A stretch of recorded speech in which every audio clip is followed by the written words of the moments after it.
welcome to another episode of the Adrienne Ross Show, where sports and culture connect. We're going to get into Angel Reese's performance during Unrivaled on Friday night. But before we do, let me make this announcement. I'm going to be a part of a panel. It's going to be on Mark and Rob's Sports Showdowns live show, and it's going to be Caitlin Clark's crossover. That's what it's called. Caitlin Clark's crossover on Mark and Rob's Sports Showdowns live show. So it's going to be on Monday nights, and I will be a part of that periodically, and it will start this Monday coming from 6 to 7 p.m. Eastern for you Eastern folks. I'm in Central Time Zone, but some people think in Eastern Time Zone, so I'll just say it again, 6 to 7 p.m. Eastern, a panel, Caitlin Clark's crossover. So I want you to go to Mark and Rob's Sports Showdown on YouTube and make sure that you are tuned in for that and subsequent Monday nights. All right. So now let's talk about Angel Reese. She absolutely had a good game in Unrivaled.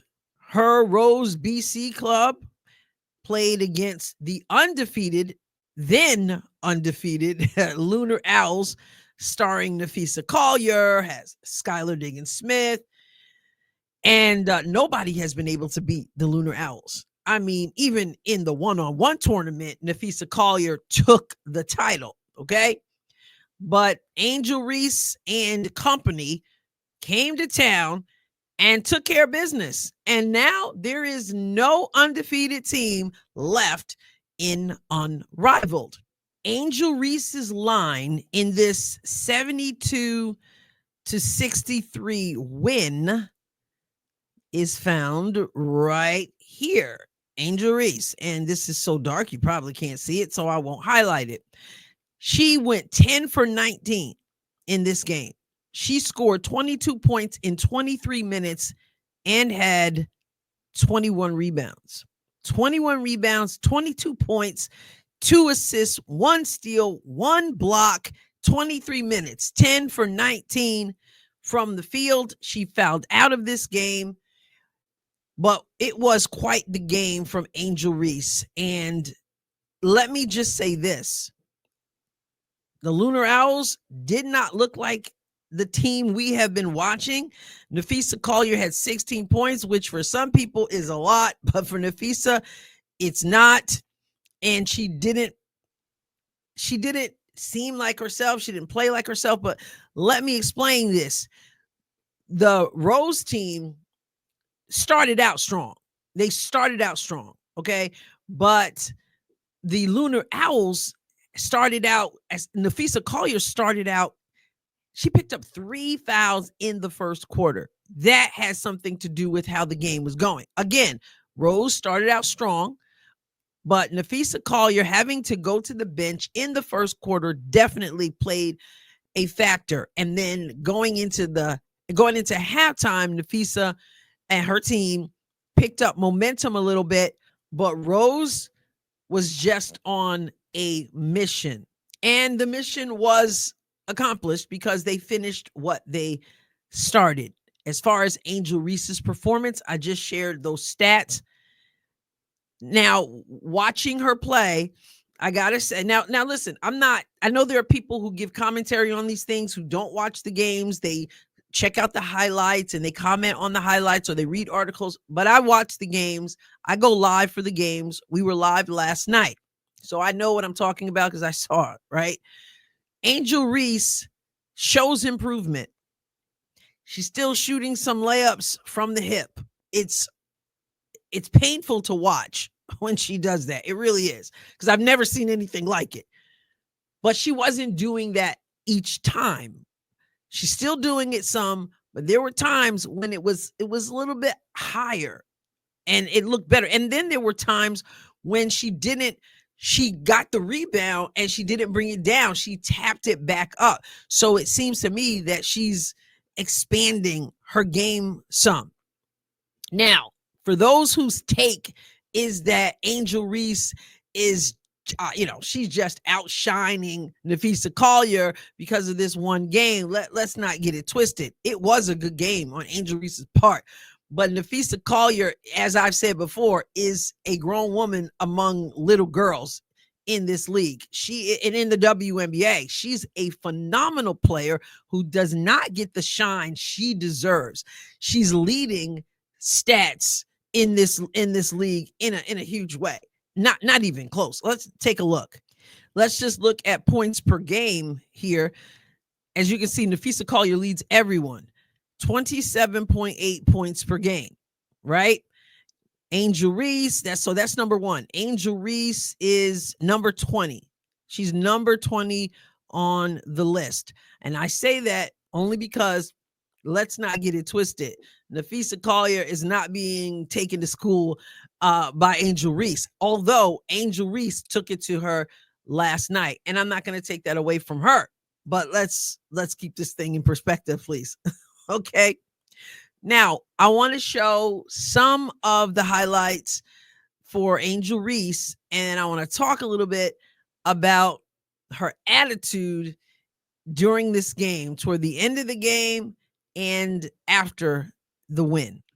I'm at Women's Hoops Network, and it points out 22 points, 21 rebounds, 8 offensive, 2 assists, 10 for 19 field goal percentage.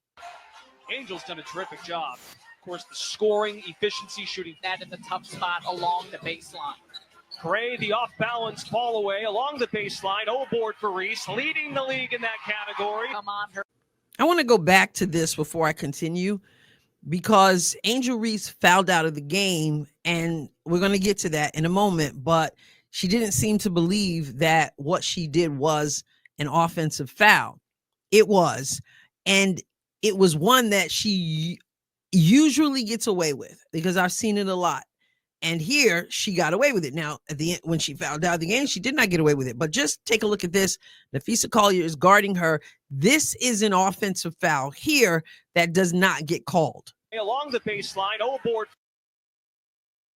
So she uses her body to displace Napheesa Collier. It's an offensive foul. Very often, again, she does not get called for it. I'm going to look at it again, and then I'll continue with the highlights. All the way along the baseline, board. So you see it there. She bodied her, and she bodied her again. It's an offensive foul. But anyway, let the ladies play, right? Here we go. Alicia Gray, 4th in the league in scoring, bringing it up for Lunar Owls. The lone unbeaten in the league at 8-0. On the feed, pick and roll. Tuesday. We talked about this open, 26 points, 11 of 20 from the floor. Reese gets the hands in, chest pass on the money to Gray. To fill that lane. Alicia Gray for 3. Rebounded by Reese. Lead pass again, this time. Even Angel Reese, we saw moments last summer in the WNBA. She's got ability to play make. Getting it done at the board. Still 3-on-2. Flipping it around the shoulder. Reese to hole. 3 in the air. Reese on the glass. Powers up. No, that's it. Good. And we're playing well together. You're also seeing some elite guard play on the court right now. What are you seeing in Chelsea Gray in this? To continue to see the floor, see overall game.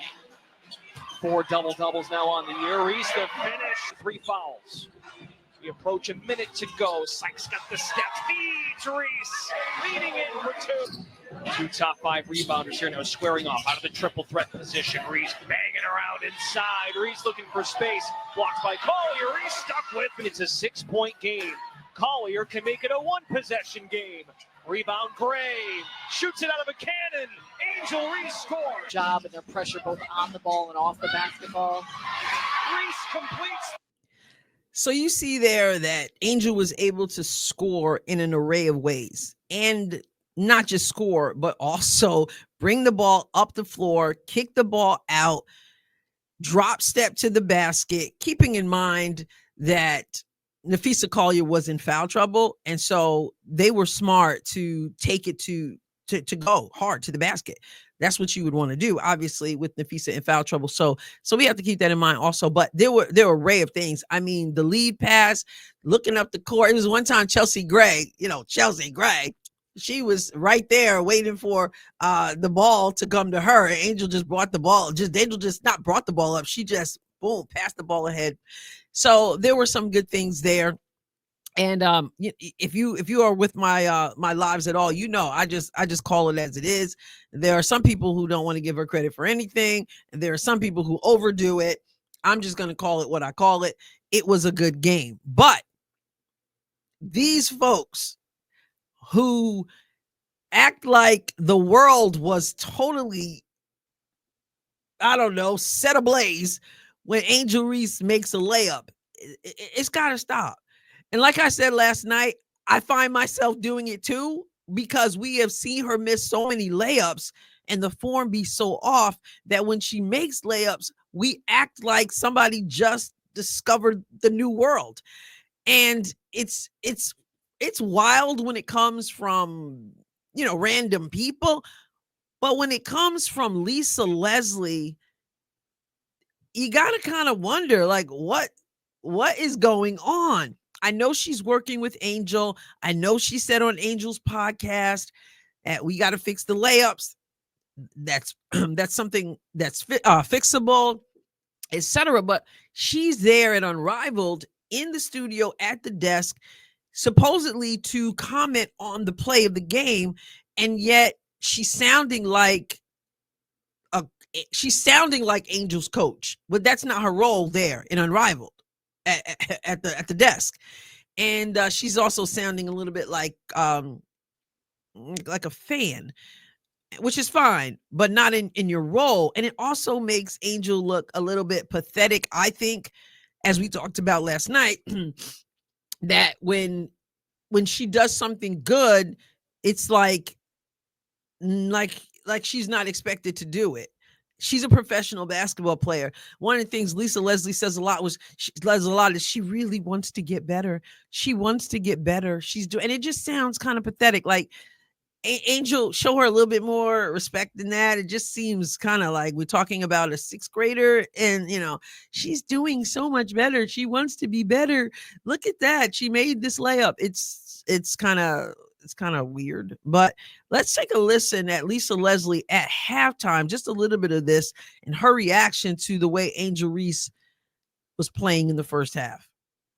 This is Basketball Scout on X. Well, listen, I am like a proud mom sitting here watching, and here's the reasons why. It's just the beginning. Angel Reese, one of the goals that we had is for her to have a double-double without them being all her misses. Here, down low, she's getting the ball higher off the glass, what we worked on yesterday. Lisa Leslie, they're working for Unrivaled. She's like a proud mom. It's just, do your job. This is what we worked on yesterday. Like, you're not there in that role as a coach. I could see when they do these interviews during the game and they pull these people aside who might be coaches and stuff, and then you're talking about your team, but you have no team in your job. You're just supposed to be talking about the players, but you're clearly showing that you're rooting for Angel and you're like a proud mom. Angel's your little girl. That's what I'm talking about. It just gets to be a little bit strange. As if she's not a professional basketball player. Yeah, like I said, there is improvement. I can see it in this 3-on-3, right? How this all for all of them, how it all translates to real 5-on-5 basketball has yet to be seen. Rebounds and stuff, those things as well. You're going to have weak side people helping, weak side people coming over, trying to rebound, stuff like that. So it's a whole different game. But for what it was, Angel Reese played a really good game. But like I said, she fouled out of the game, and she fouled out on this play. Now I'm at Bricks Center on X. The volume is low on this, so it's a little hard to hear, but that's really not the point. You don't really need to hear. You just need to watch.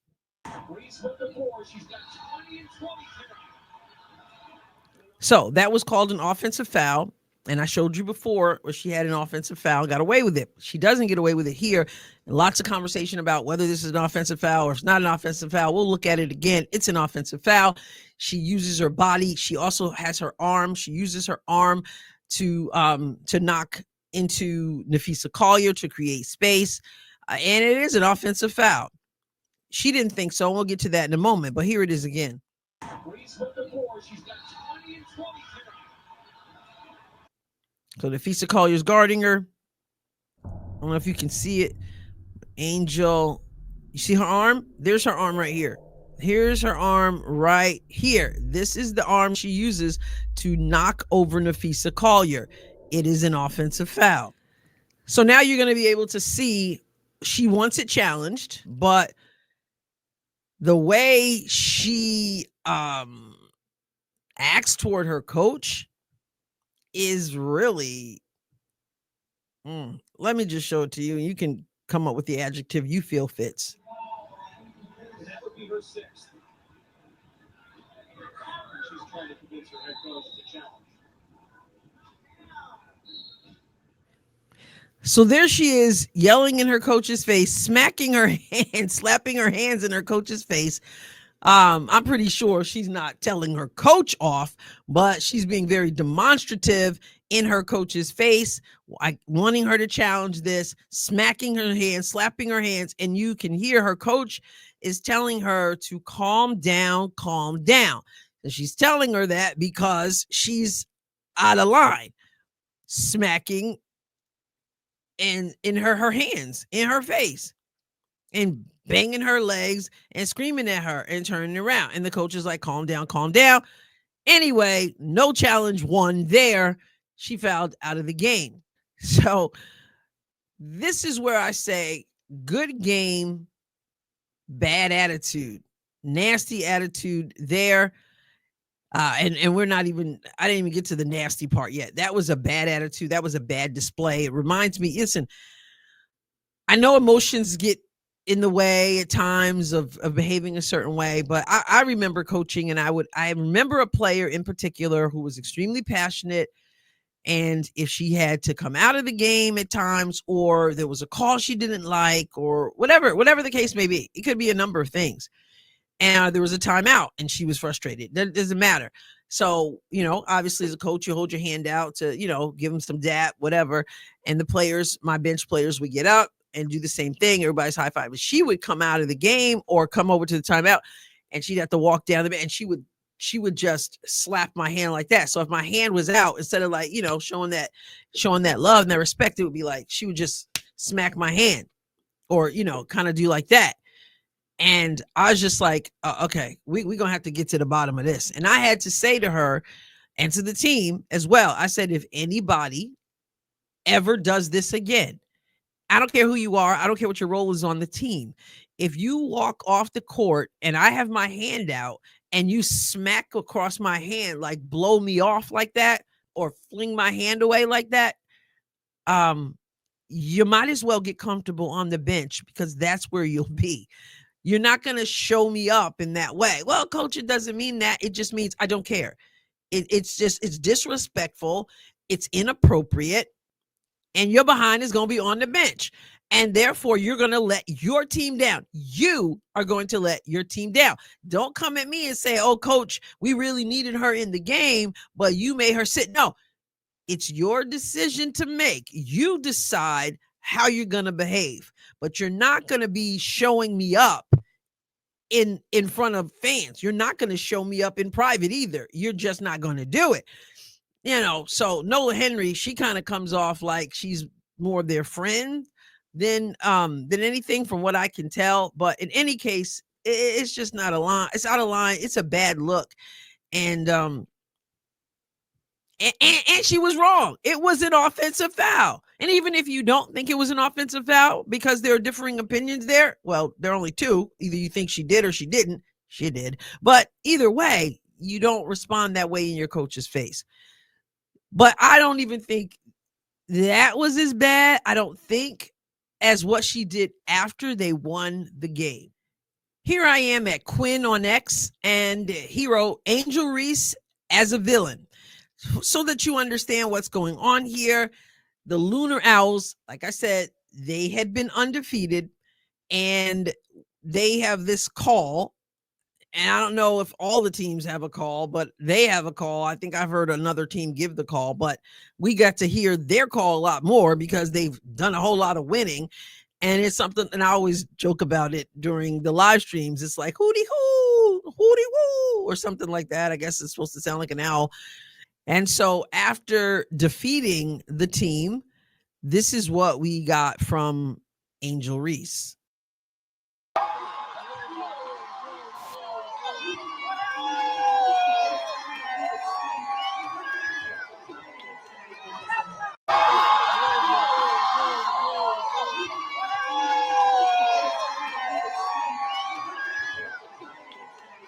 Now, you saw Brittany Sykes behind her. I believe she was doing some of that as well.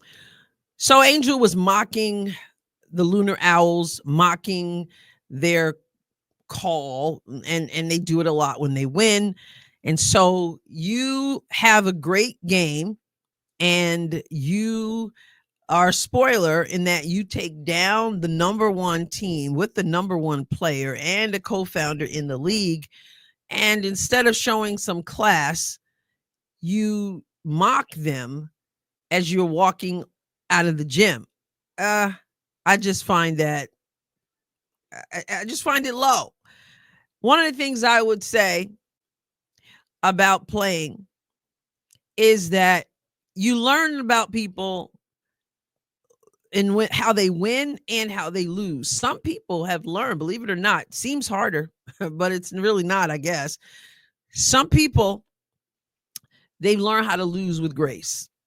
They make sure they don't pout and storm off. They can stay, they can shake hands and all that. And they do that with grace. They handle it well. But sometimes people can't win with grace.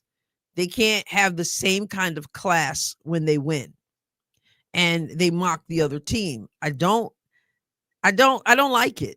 I don't like it. I don't have to like it, I guess, but I am kind of reading the responses out there, and a lot of people also don't like it. It's just kind of low. Like, win with class, win like you thought you were supposed to win, and don't mock the team you beat, because that's not the last game you're ever going to play. And people have quite the memory. But, it's like, this is the thing with Angel Reese, that there are some people find it really hard to cheer for her because of stuff like that, among other things. In any case, like I said, good game, bad attitude, nasty walking off the court. And I'm going to call it as it is. As I always say in the live stream, as I was saying last night, we got into it. I'm not going to tippy-toe around Angel Reese because her fans are going to be mad. I don't really care. If she does something well, I get people who don't like me to point that out either. I don't really care.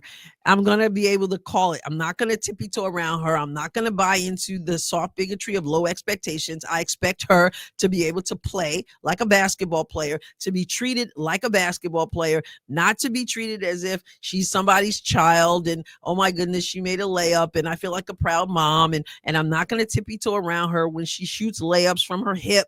I'm not going to tippy-toe around her when she gets in her coach's face and when she walks off without class.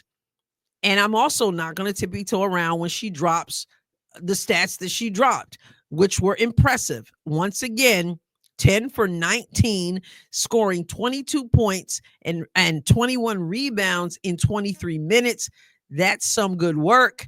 I'm going to call that out as well. She gets it all. She's a professional athlete. So whether it's good or whether it's bad, I'm going to call it what I call it. What do you call it? Get in the comments. Remember, Monday, Caitlin Clark's crossover on Mark and Rob's Sports Showdowns live show, 6 to 7 p.m. Eastern on Monday. Also, subscribe to the channel if you haven't done so. I'll catch you next time, God willing. God bless you abundantly.